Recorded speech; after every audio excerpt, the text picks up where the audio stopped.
It's been 6 years of podcasting, and without our sponsors, we wouldn't be able to bring these podcasts to you. So I want to thank today's sponsors. And first off, we have the Pretentious Pickle Company of 190 Water Street in Plymouth. If you haven't had a chance to get down there, go down and check out what they make. They have everything pickled you can imagine, from pickled beets to carrots to mushrooms to onions to Brussels sprouts and cauliflower. They even have pickled or pickled flavor cotton candy, I should say. They make it fresh there every day, and you can go in there and check out what they have to offer. And if you're not in the Plymouth area, you can go to pretentiouspickle.com and check out what they have to offer there as well, and they will ship it out to you. Their stuff is delicious. You should check it out, and they are big fans of ours, and we are big fans of theirs. So thank you to the Pretentious Pickle Company for sponsoring today's episode. And our second sponsor today is Moonrise Cinemas. Moonrise Cinemas is a new drive-in in Plymouth, right on the Plymouth-Kingston line. They are located at 428 Court Street in Plymouth, Mass. And they offer a great selection of movies. You can go. It's very family-friendly. I went and checked out the Goonies there. They've had Marvel movies, a wide variety of stuff. And they're really starting to expand. They have had the Rocky Horror Picture Show this coming year. They're doing music on Thursday nights. On Wednesdays are going to be 420 friendly events. So make sure you check out what they have to offer. MoonriseCinemas.com. It's a great venue. They have a beer garden. They have their own food. Their food's phenomenal. And they're bringing back their French toast, which I'm very excited about. So make sure you check out what they have to offer, MoonriseCinemas.com. And if you use code Inebri-art when purchasing tickets, you'll get 10% off. So make sure you go to MoonriseCinemas.com to get your tickets for movies, concerts, and more. And use code Inebri-art for 10% off on your purchase. And now let's jump right into the podcast.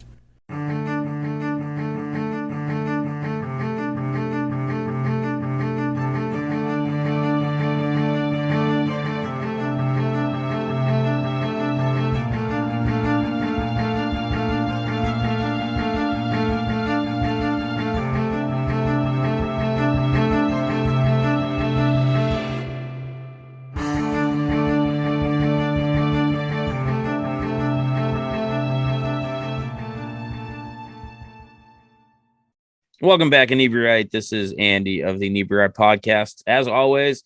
And today I am joined by author, director, friend of previous guests, Tim Kirkman. Welcome to the Tim Kirk. Sorry, I hear Kirk and I want to add the Kirkman.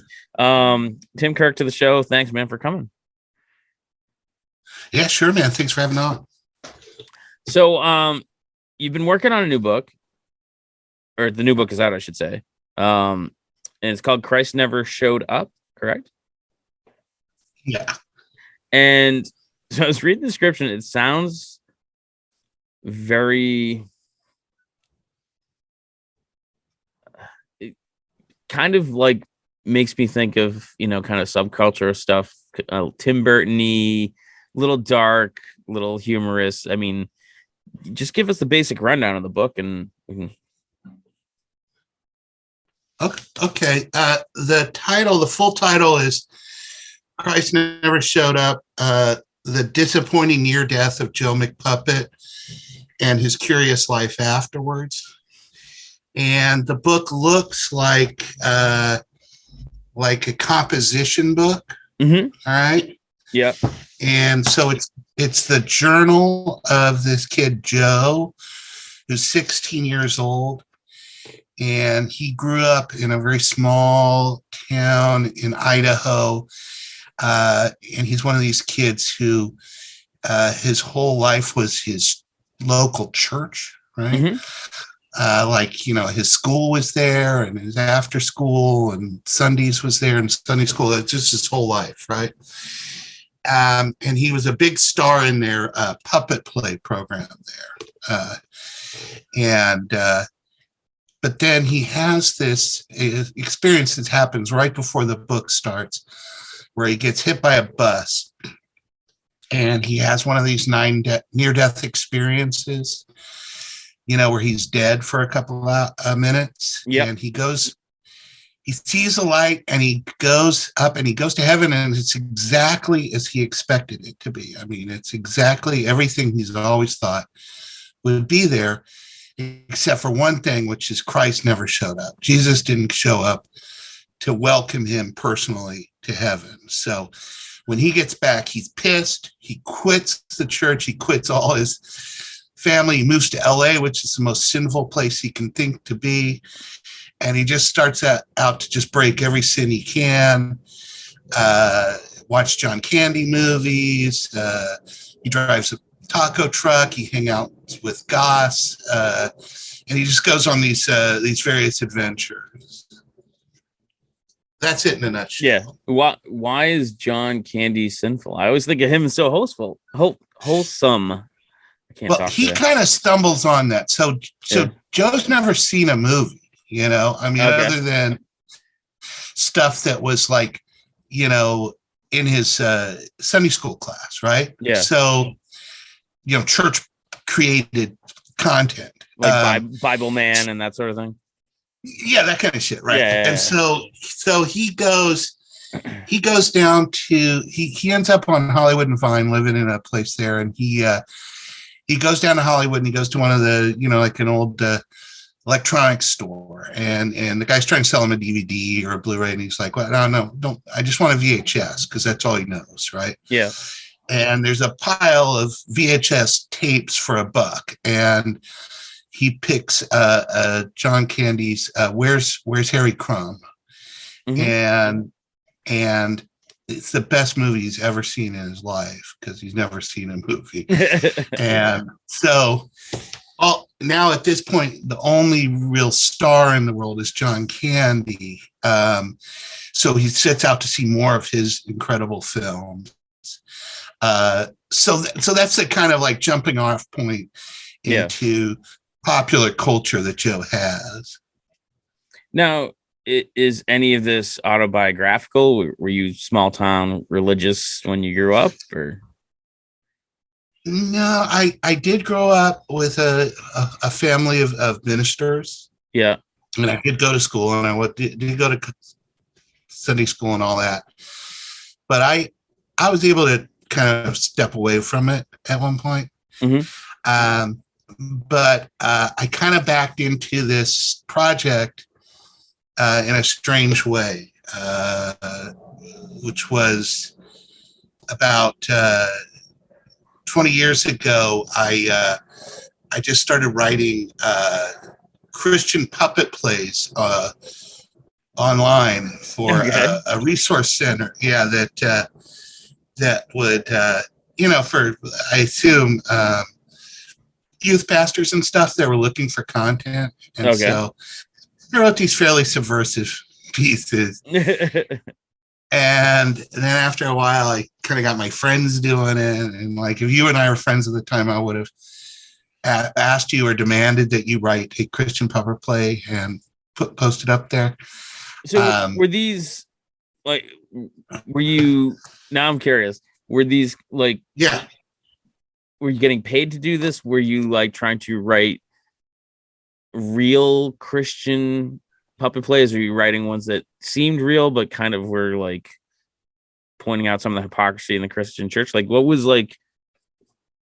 led you to this? Like, well, you're right, the third. I wanted them to seem like they were real puppet plays, but I would try and put something odd in there, or point out some hypocrisy, or just something that seemed inappropriate, but then I try and pull back, and there was and it wasn't really getting much out of it, other than it was a very fun game, and it was also a fun game to share with friends and see what they would come up with, because it's an odd thing to say, like, what are you going to do if you're going to run a Christian puppet play, right? But then after a while, there was a very active on this board. There was a very active, comments, right? Yeah. And so people get a little pissed off about some of this stuff. So then I would do something like I would write a poem named Adam and Steve, right? And so then they'd be like, oh my God, here it comes. And then it would just be your most straightforward Christian public. That's awesome. But it was fun. It was a lot of fun. Yeah. It makes me it reminds me of one of my favorite podcasts I listen to is called Godawful Movies. And I don't know it. Oh, it's so good. It's 3 atheists that watch and review Christian movies. Oh, cool. And they're always saying like, "Oh, we should if we could just put our morals aside and make one, we would clean up," that kind of thing. Right. Yeah. And it's so entertaining and funny to kind of, especially. I think one of the things that always gets the silliest is when the hardcore Christians try to write people doing things that they think are sinful. Like there was one where they're describing like a poker game, and one of the guys like plays a lot of poker or did it semi-professionally or something, and he was so irate that people were betting and like the tempo that they were betting didn't make any sense, and like it's so fun, just the things that in real movies they'd bring in someone and be like, tell us exactly how who should be betting when and blah blah. But it's right. If you have time, man, check out Godawful Movies. Is phenomenal. Oh, that's funny. Yeah, I played that game too, where I would be like, let's go to the travel lodge, and like, but the funny thing with the idea of those guys, writing that thing and being subversive, right, is we had some success with some of these that got really, these plays were performed a lot, downloaded like tens of thousands of times. So like actual Christians were performing these unironically.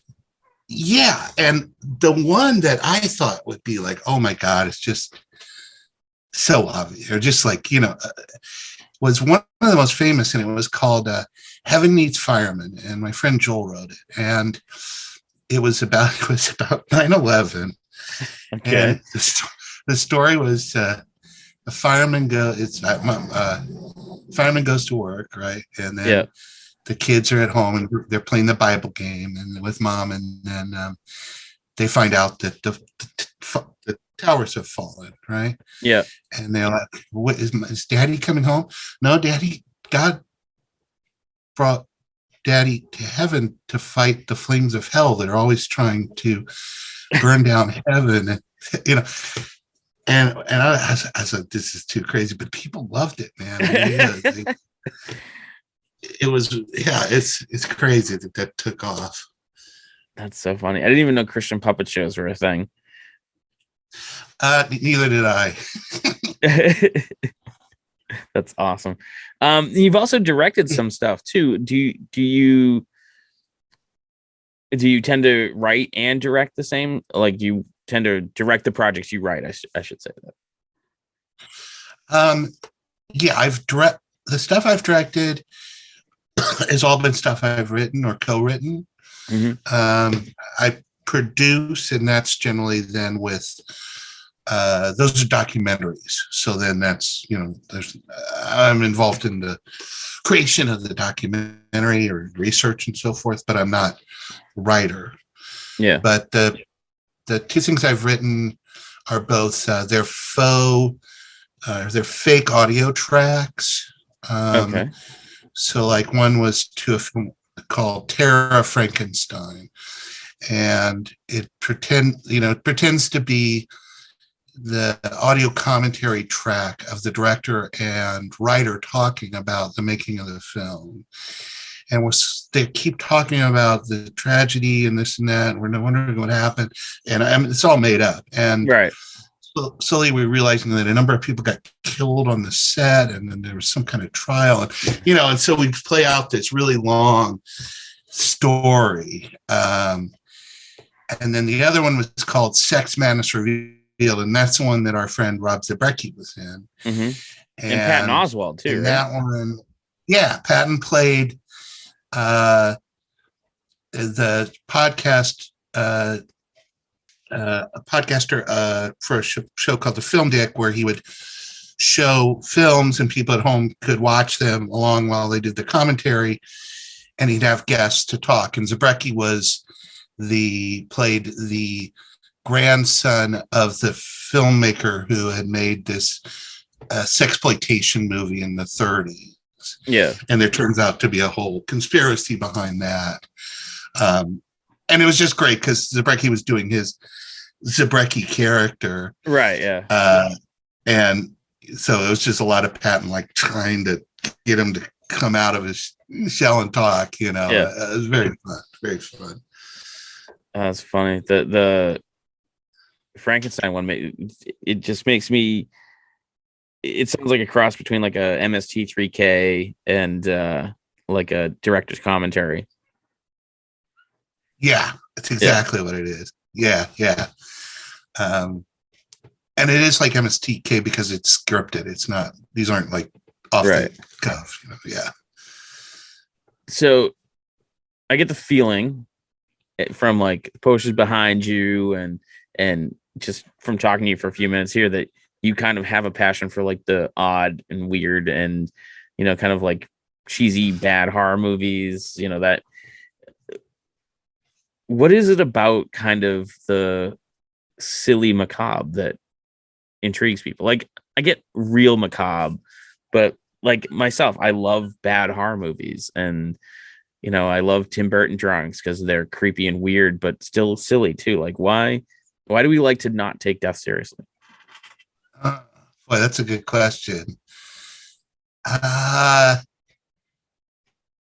think for me, I have always just liked.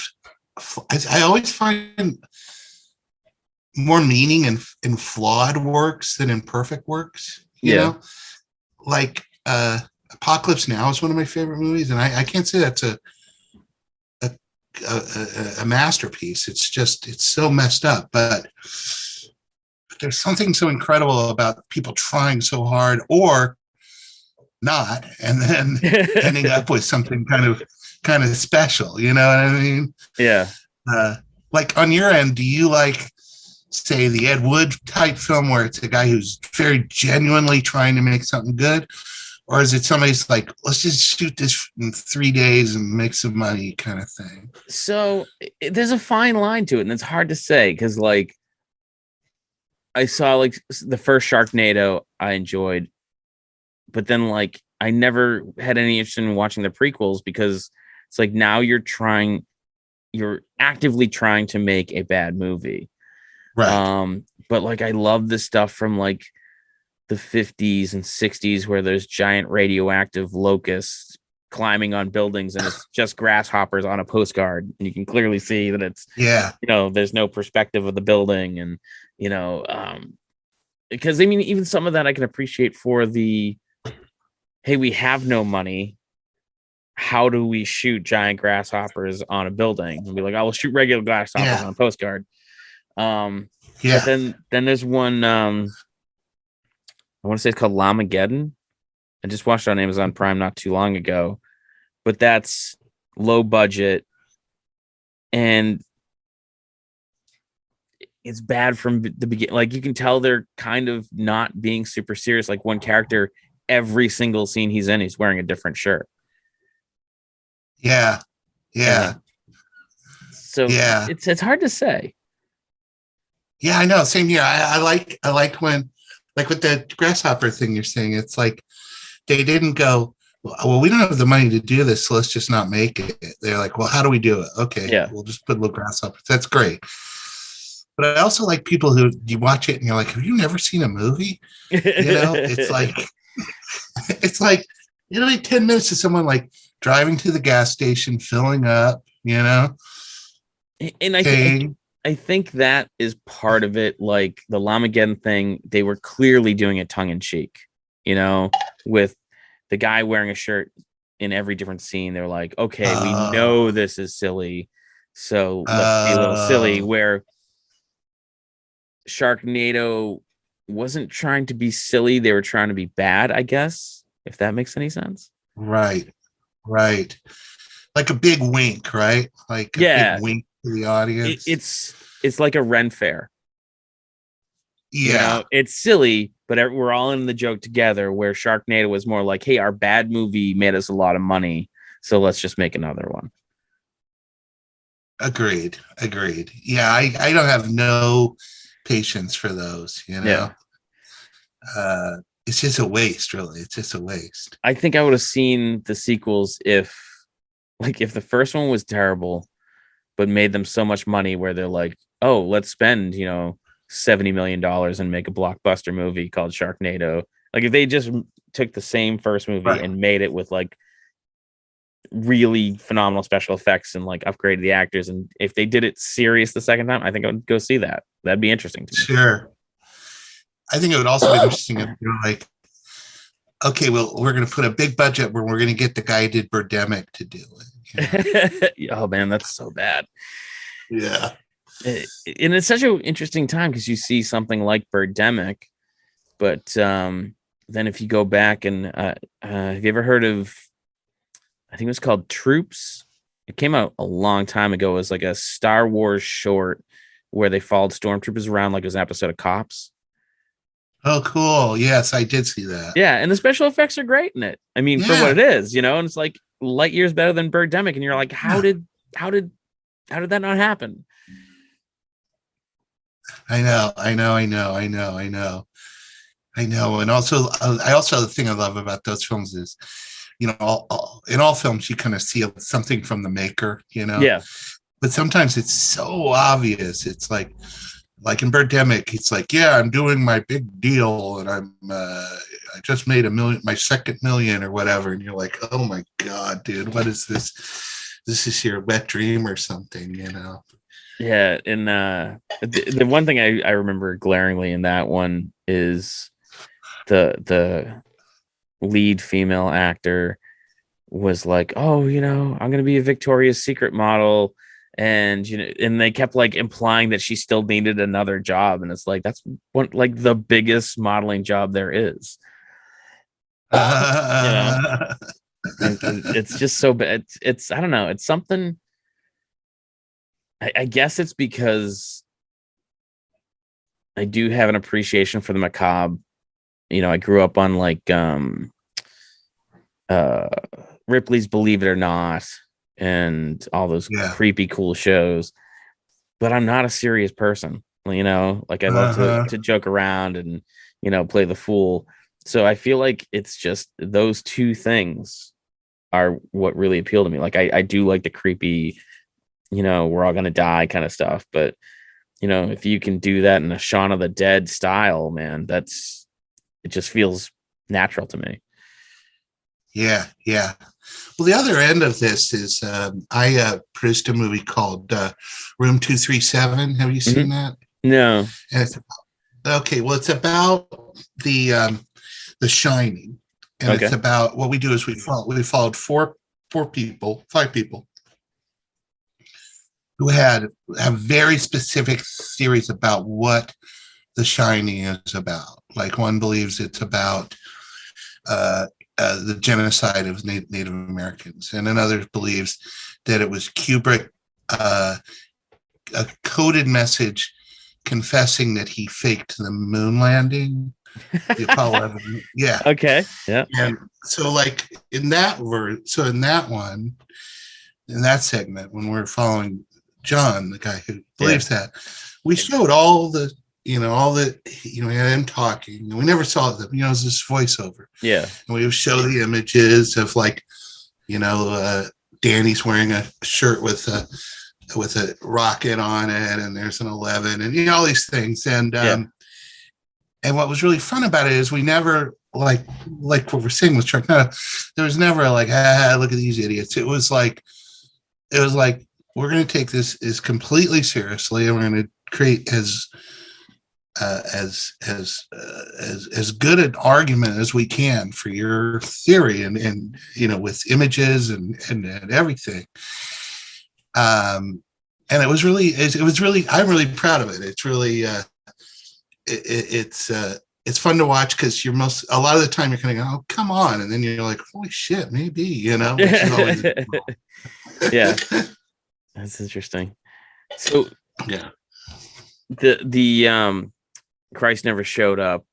Yeah. You explain like where that idea come from. Do you tend to kind of look at your life for like inspirations here and there, or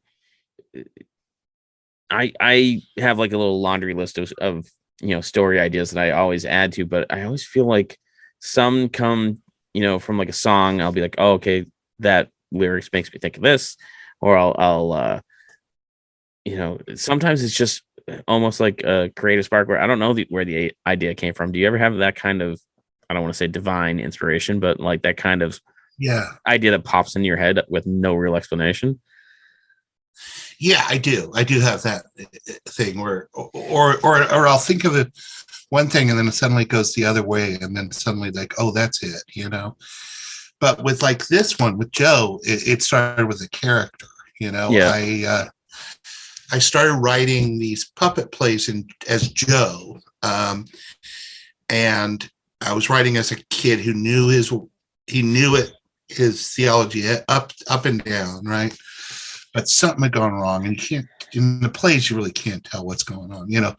But he's very angry, and then I just was very interested in his character. So I sort of had a blog for a while where I would just write as Joe, like pretty much every night, and just like whatever was going on in my life, I would kind of have it through Joe's point of view. And a lot of that ends up in the book. Like for at one point, Joe ends up making friends with James Caan, and and this, I was at the time I was working in a warehouse across from where they were shooting a TV show, Vegas. I don't know if you remember that. Oh yeah, show. for sure. Yeah.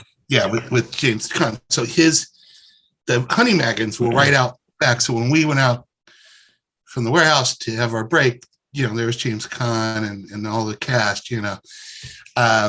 So then in Joe's world, Joe starts to believe that they're best buddies, and he goes and lives with them and all this stuff. So so that was a good collection of like the character and then just whatever the hell was going on in my life, Yeah. And I gotta say, I love the puppet aspect, because it's such a solid thing in my childhood. I was that generation that grew up on the Muppets. So like anytime there's puppets, that's what I think of. Like I didn't know of the Christian puppet show theater aspect, but yeah. So I think people are really can connect with them, because even if sock puppet, you kind of then relate it to Muppets and that whole aspect of pop culture. Totally. You want me to tell you my Muppet story? Yeah. So that so the puppet play started as a total joke, right? Right. But then it was like, hey, we should perform one of these, and so we made some puppets, and we did, right? Yeah. Fortunately, there was some kind of subversive punk puppet thing going on in LA, so we did this thing, and then I did some other shit, and then Lucy Henson over at Disney found out about it, and it was like, hey, we're doing this new thing called a pilot for a show called Next American Puppet. The Muppets the Next American Muppet. Okay. And so they shot the puppet, the pilot. So they had me on, and I was one of the contestants. Okay. Right? Now I can't. I'm not a puppeteer, So right. I had this little puppet, and I learned, and it was Satan puppet. Okay. And okay. And so I learned to do one move where he could like keep his hand up and go across his body, right? I just figured I could pull that off. It's a rod puppet, right? So I gave his catchphrase was, "What can I do?" Hand up, right? Yeah. I'm evil, like that, right? So I came out and it was like, "Hey, Beazle," all this kind of shit. And it was amazing, because seriously, the best moment of my life is Kermit right before, "Ladies and gentlemen, Tim Kirk." I'm like, holy shit. That's amazing. I know. It's like, go out. Oh, and I'd gotten a heads up that Miss Piggy was tough. Yeah. Because David Arquette. She was like the Simon Cowell She was. Yeah. Okay. Yeah. And so Pee Wee Herman and David Arquette had put together a little thing, and they went right before me. Yeah. And they came out, and they were like, "Holy shit!" It looked like they were like going to pass out. They're like, "Oh my god, have you done this yet?" I was like, "No, what's up?" And they were just like, "Oh, that Piggy's so tough." Oh my god, And so I did it, and then they were all, it was a couple others. Was like, I can't remember exactly everyone who was on there, but they were all kind. But then Piggy was like, "I'm worried about you. Do you live alone?" And I said, "Well, yeah, but with the puppet." And she was like, "Get him out of here. Get him out."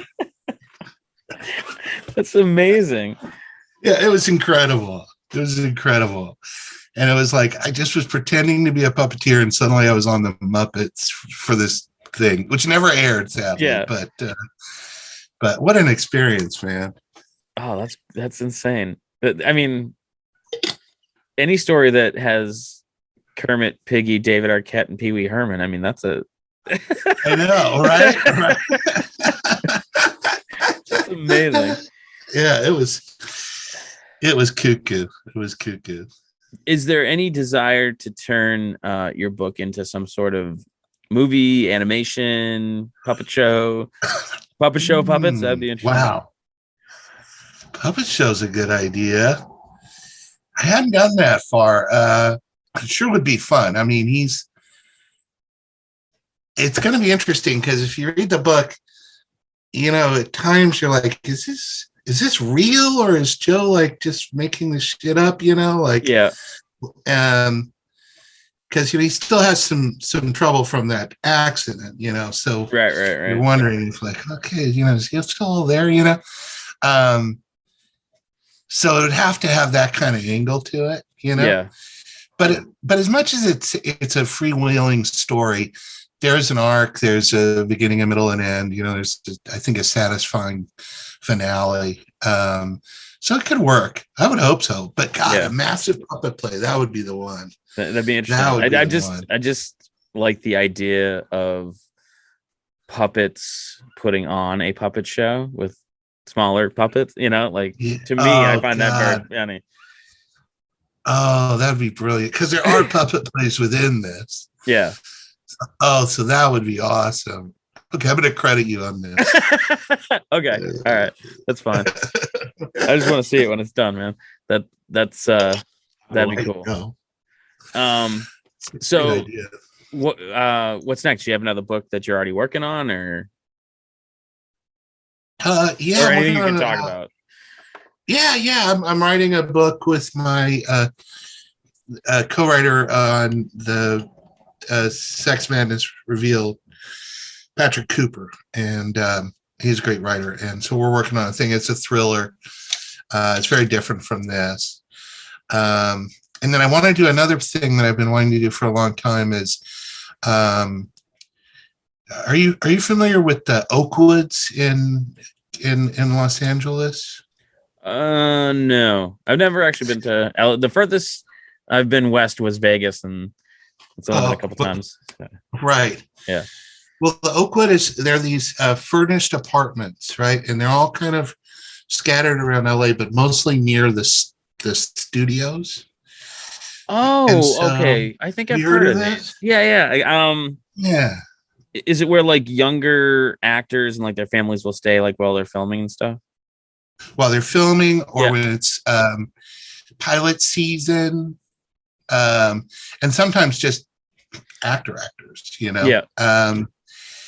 And then there's a handful of people that are just, they get out of their one apartment, and they don't maybe they had roommates all forever, and so they never got their own furniture, so they just moved in. You know what I mean? Or yeah.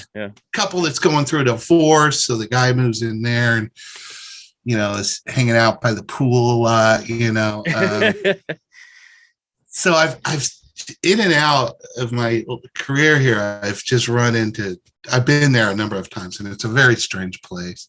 Yeah. So I want to do something there with it, kind of like a haunted thing, and I'd kind of like to send it in the 90s, something like that, something around the making of Waterworld, because I always think that's so cuckoo. A great movie. Yeah, that's something I really. Yeah. That's one of my favorite great bad apocalyptic movies, but I do like Postman better. I will say. I can hear you. I can hear you. Where can our listeners go to find your book? It's coming out June 1st. If you're in LA, I'm going to be doing a reading at Skylight on June 6th. But you can get it anywhere. You can get it at Amazon, Barnes and Noble. The publisher is called Telekinesis, and that's like telekinesis with a P. So you can go straight to them. But yeah, you can get them, and it's a pretty book because it's not just because it's his journal. He's just pasting stuff in there too. Yeah. So there's about 32 pages of graphics as well. Oh, cool. And do they have that same kind of collage look as the cover? Yeah, exactly. Nice. Exactly. I hope people will check it out because, like I said, it's sort of 20 years in the making. So it's weird question: are those puppet plays still up? Is that? I think you can find them. Where would someone go to find a weird subversive Christian puppet show script? I would start by search puppet to puppet play productions. That was the name of our troupe. Yeah. And that'll take you. You'll find it.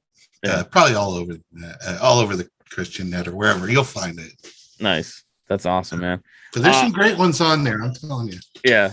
This has been a lot of fun, man. Like, thank you for reaching out and asking to be on the show, because anytime you have something to promote, just feel free to reach out and let us know. I'd love to have you back. Oh, sure, man, for sure. This is a great conversation. Yeah, you're gonna have to work hard to top the Kermit, Muppet show audition story, though. That's great. It's all downhill from there, man. I mean, that's just it's just too much. All right, man. Again, thank you so much. And for our listeners, thank you for listening. And we'll catch you guys again next week when we talk with someone else. And thanks for checking out the show today, listeners. If you enjoyed the content today, you can go over to patreon.com/Inebri-art to support the show. You can join over there for just a few dollars a month and help us provide this fun content that you just checked out. You can also email us at Inebri-art.com with your questions, complaints, and concerns, or you can find us on all social medias at Inebri-art or at Inebri-art6 on Instagram. And also don't forget to check out our other shows, Bar Talk Podcast, Old Colony Cast, Inebri-art, and all the other shows on the Inebri-art Network, which you can find at Inebri-art.com. Thanks again for listening.